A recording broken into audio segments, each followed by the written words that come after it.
Hi everyone, I'm Rick Beato, and today's Everything Music. It's What Makes This Song Great, Episode 9. The band we're talking about today is Toto, and the song is Rosanna. Let's get started.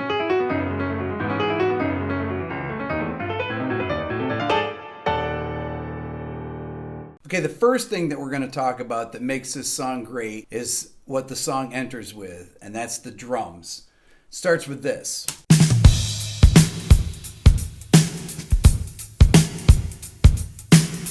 That is Jeff Porcaro playing. This drum part is one of the most famous drum parts ever in a rock tune. This is a variation on the halftime Purdy shuffle.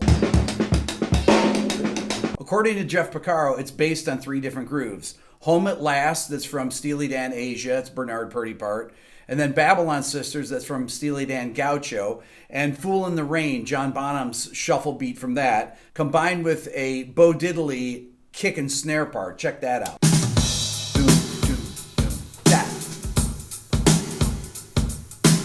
So the Bo Diddley part is there. Dun, dun, dun, dun, snare, kick, kick, kick, kick, snare. So the drums start the song, and then the bass enters on the note G. Check it out.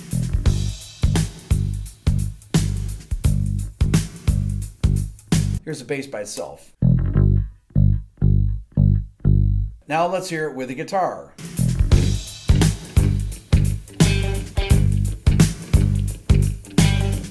So the guitar adds that extra little thing at the end. Da da da. Listen to the guitar by itself.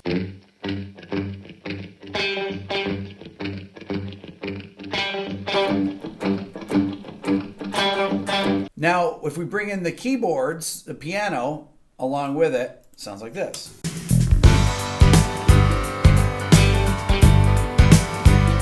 Here's the piano by itself.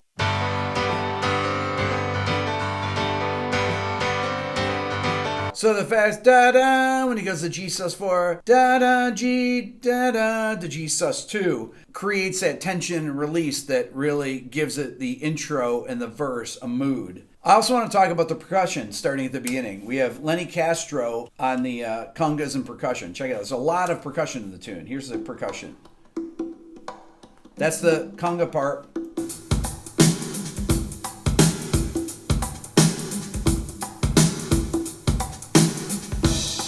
We next have the vocals enter in the verse with Steve Lukather singing. Check it out.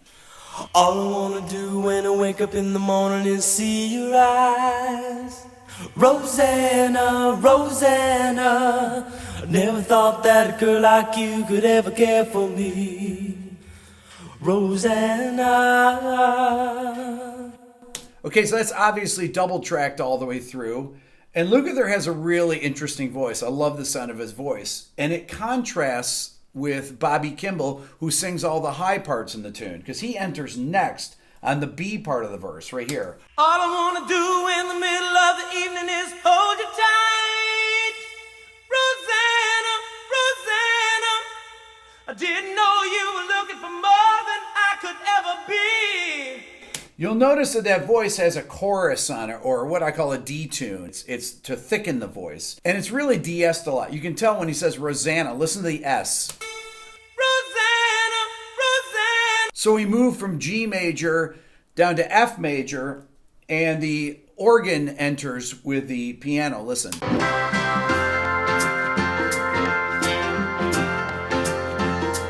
This does a similar figure, and the organ adds that kind of tension with that glue holding that drone through there. Listen.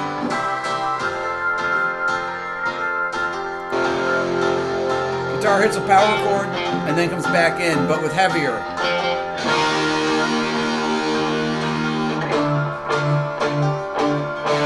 Now the drums and bass stay the same through that section. The bass changes down to F, but it still plays the same rhythm. Then we have this really layered pre-chorus vocal. Not quite a year since she went away, Rosanna, yeah. Now she's gone and I have to say. This is very heavily layered. There's no Pro Tools going on. This is all done on tape way before Pro Tools. Super in tune, professional studio musician singing right there. Straight quarter note kick drum. And you have the finger snaps. So that's kind of a groove change there. Here's the bass. Goes right along with the kick drum.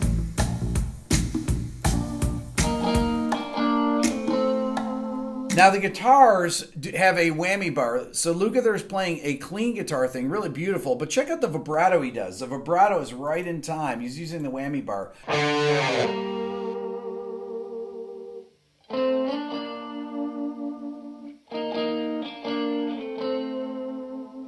Here it is with the keyboard.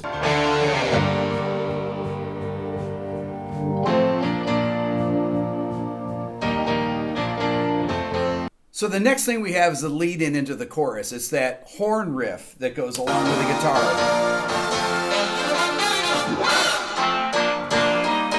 So that is a 5-part horn section. That's 2 saxophones, 2 trumpets, and 1 trombone. The trombonist is James Pankow, who's the trombonist from Chicago. Then you have one of the trumpet players is Jerry Hay, who's on 1,000,000 records. And you have Tom Scott, who's a really famous saxophone player that's on 1,000,000 records. Is one of the saxophonists. So this is a great, really fat horn arrangement. Not a 3-horn part, a 5-horn part. So that doubling of the saxes, doubling the trumpets, the trombone to fill in on the low end. And it makes it really blend well with the heaviness of the guitars there. I don't think you could really do it like you could with the Stones on Exile on Main Street that has a 3-part horn section. Those 5 horns really fill it out and make it sound fat. So then we have the chorus vocal, which is another standout.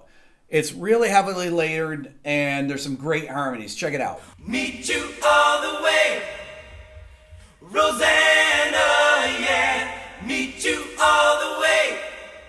That's totally pro singing. Let's listen to the guitars and the keyboards played in the chorus.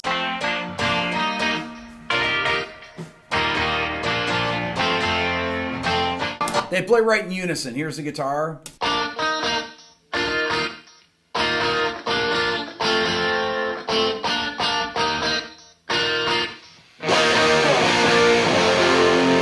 Before I forget, I want to talk about the drum fill that leads into the chorus because it's amazing. Check it out.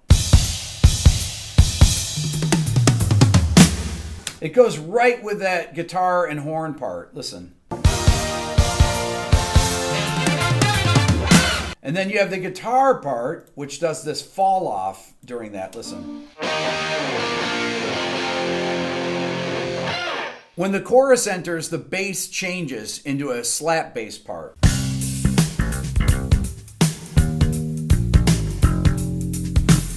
One thing I want you to notice is how the drums, the kick drum pattern, matches the vocals. Check it out in the chorus. Meet you all the way, Rosanna, yeah. So let's check out the ending of the chorus leading back into the second verse.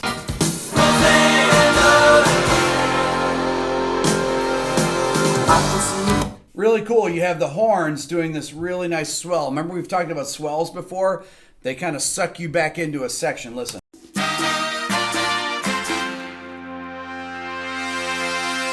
So the second verse is pretty similar. The only change here is that we have, in the Steve Lukather part, we have some harmonies. Listen. I can see your face still shining through the window on the other side. Rosanna, Rosanna, I didn't know that a girl like you could make me feel so sad. Then Bobby Kimball comes in the second half. Rosanna,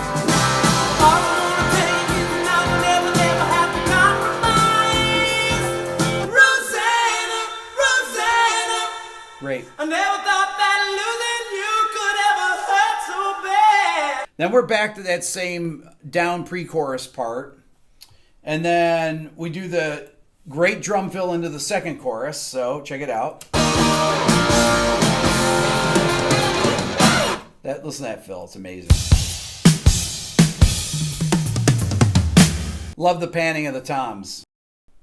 So the second chorus is almost identical to the first chorus. So let's move on to the solo section. We have that same kind of swell in the horns. Listen to the drum fill. Incredible feel on those tom fills. Just amazing. Another thing that makes this song great are the solos.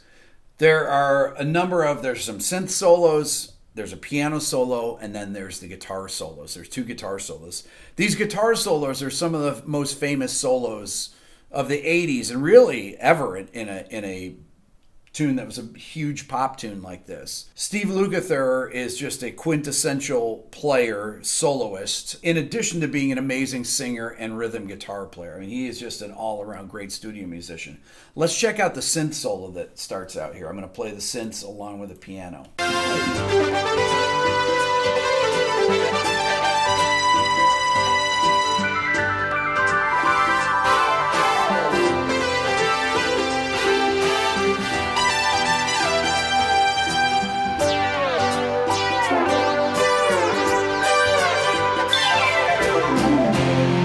Okay, let's check out the guitar solo. It goes like this.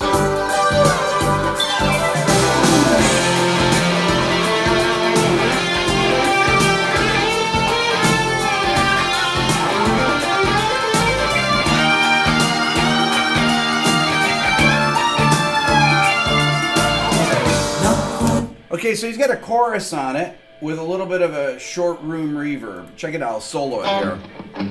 He leads into it with a power chord.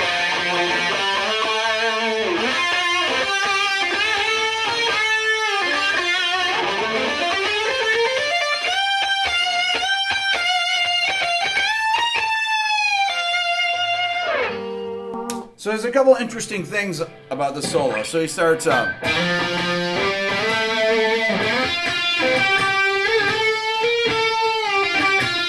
there, that bend, and then the pinky hammer on. And then the cool run. Then he goes. He does another pinky hammer on at the top. But this run in the middle of it is great. You can actually slide into it. So I like to play that lick here. So it's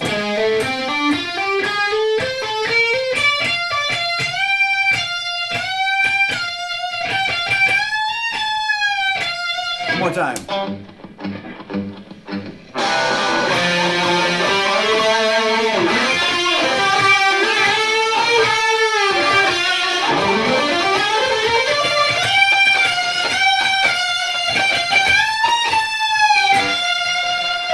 Another thing that makes a guitar solo sound so good is actually what's going on behind it.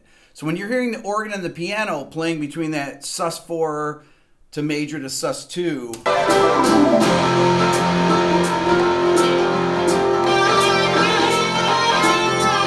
when he bends up, ba-ba, you're hearing that sus4 and third grinding together, which gives it that dissonance that you want to hear.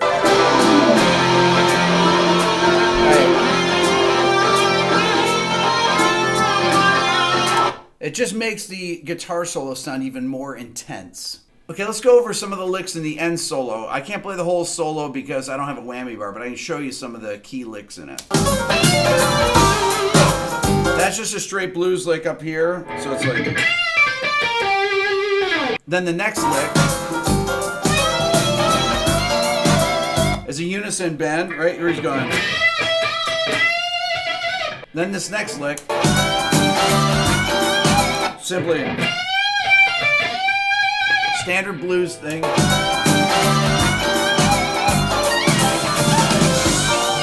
So this next lick is really cool. It's got some minor third bends in it from the pentatonic scale.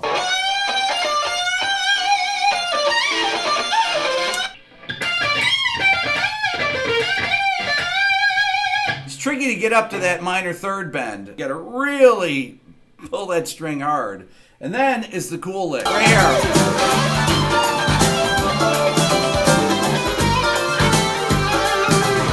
Now let me solo it. It goes the first lick, and then there's a break. That's the first lick. Then it goes.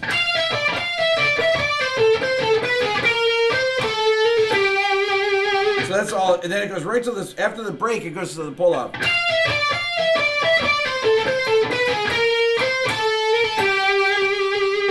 So check it out again.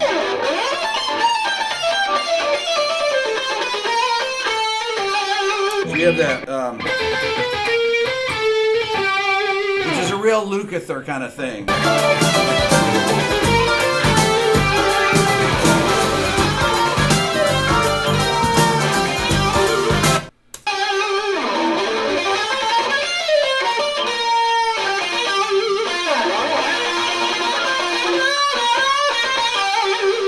The rest of the solo gets into whammy bar territory, and since I don't have a whammy bar on my guitar, I'm not even going to play it. There's also a really cool honky-tonk kind of piano solo. This is really the good old days when you had multiple guitar solos, multiple keyboard solos in a song. That's all for now. Please subscribe here to my Everything Music channel. If you're interested in the Beato Book, you can go to my website at www.rickbeato.com. Thanks for watching.